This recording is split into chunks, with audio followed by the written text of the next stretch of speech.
Hello everyone and welcome back to another Minecraft update video. It is 19w46a. We have a whole bunch of bug changes to bees' behavior. You can even eat in creative mode now, and there's some new advancements for the honey blocks. But first of all, we're going to start off by talking about an exploit that has been patched in this snapshot.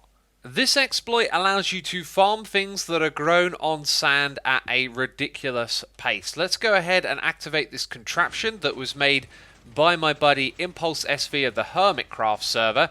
He actually uploaded this earlier today, and unfortunately on the same day it has been patched. However, I do think this was a ridiculously overpowered farm. Now let me show you the bug. We're going to place two boats on top of this chest. So we drop one down, we place another, and then we're going to drop a sand block on top of it. And notice how it's acting very funky. I believe that's because it's a falling sand entity that's landed directly level with a block like this, or very close to it.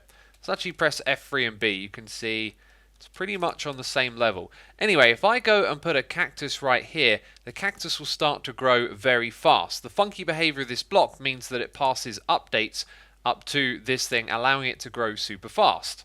This is very similar to what's known as the zero tick farm exploit. However, this one is about 250 times faster, which is just absolutely ridiculous. With very little effort, you can get a very overpowered farm from the get-go. So I'm pretty happy to see this one patched out of the game. So we were just in 1.14.4 and now in 19w46a. This is still a floating sand block. I can't place cactus on top of it. When I break the boat below, it then attaches itself on top of the chest. The boat is still sort of inside of it, which looks strange, but this exploit has been removed. So let's get into the changes of this snapshot. And first of all, one that's not terribly exciting, you can now consume any type of food in creative mode. Why would you want to do this? Well, perhaps you want to test out what it's like when you eat a pufferfish, or maybe you want to find out what the contents of a suspicious stew are. You'll now simply be able to eat while in creative mode. And yes, look at that! That's really hypnotic, and I think there might be some sort of issue with the lighting there. Okay, I'm blinking, and so is my arm. My face and my arm are blinking, and now my whole body is. Yep, definitely something very odd going on here. Very, very odd.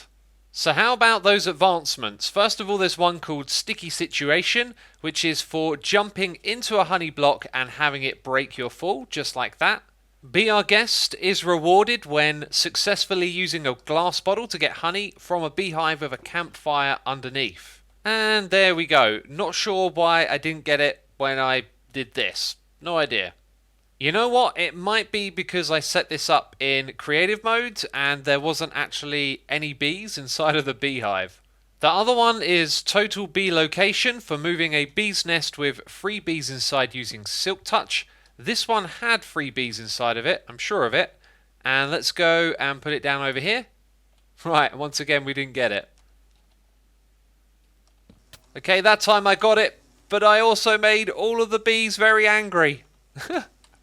Here is Total Bee Location inside the advancement screen, and this one is Sticky Situation.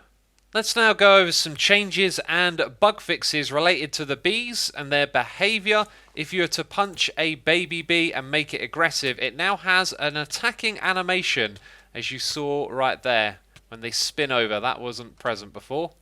A bug was also stopping the bees from going to sleep when it was raining. So if it rains in your world, they will be seeking out a place for shelter. There was also a bug that caused bees to take damage when they were leaving their nests or hives, and this is apparently no longer present. I haven't seen any damage so far.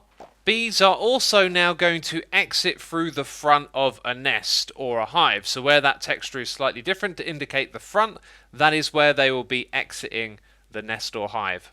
Let's conduct an experiment. What happens when the entrance has a block in front of it?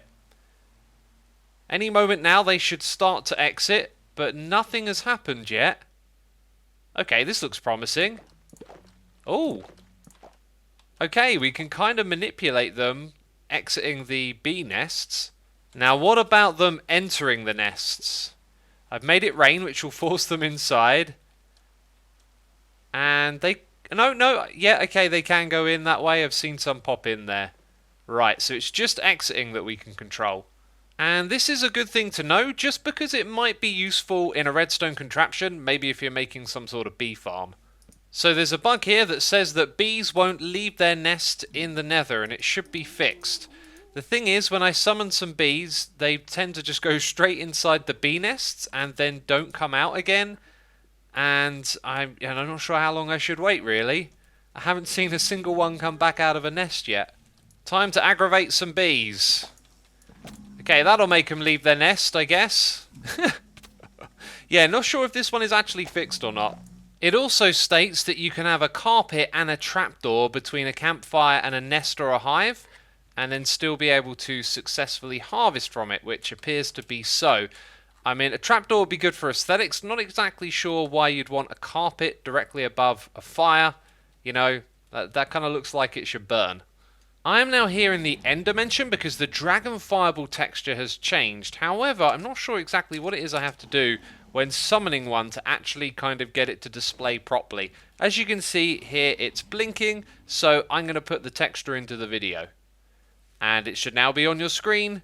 And hey, that's what it looks like. It's been updated. It's just one of those textures that was forgotten about when all the textures got overhauled in 1.14.4. A change has been made for obtaining crafting recipes. This is for ones that can appear in 3x3 grids, like the dried kelp to make a dried kelp block. Now all you need to do is pick up one of these items into your inventory, and then the recipe will appear instead of 9 items.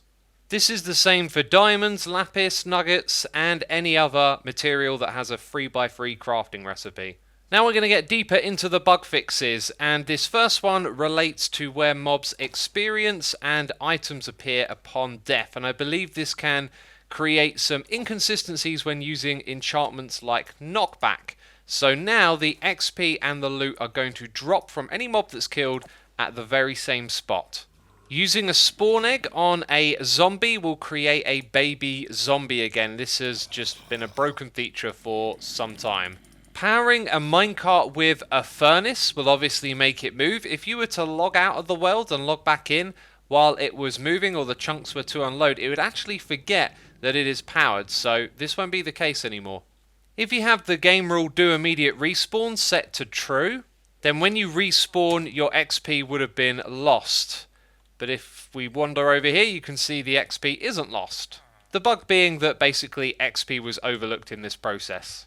If you watch my Hermitcraft series, you may remember an episode where we found a wandering trader that was running around really fast, and this bug has now been identified and removed from this version of the game. Strange changes in the way that achacha trees generated inside of savanna biomes have been noticed, and now they have been reverted back to how they were in 1.14.4. This also includes extra grass being generated on top of the grass blocks. And here is a collection of other visual issues that cropped up in the last couple of snapshots and are being worked out of the game. And then in this currently released snapshot, I found a bug of my own. What you're looking at right now, I noticed earlier on when I was looking at advancements. And there were more minor bug fixes and issues, but I talked about the ones I thought were most relevant for this video. And if you enjoyed it, please do leave a like. If you want to know why my skin is grayscale, you should go check out my Hermitcraft series. I'll probably put a link to an episode on the screen for you. And of course, make sure you're subscribed if you want to keep up to date with these snapshots. I'll see you soon in the next one. Bye bye.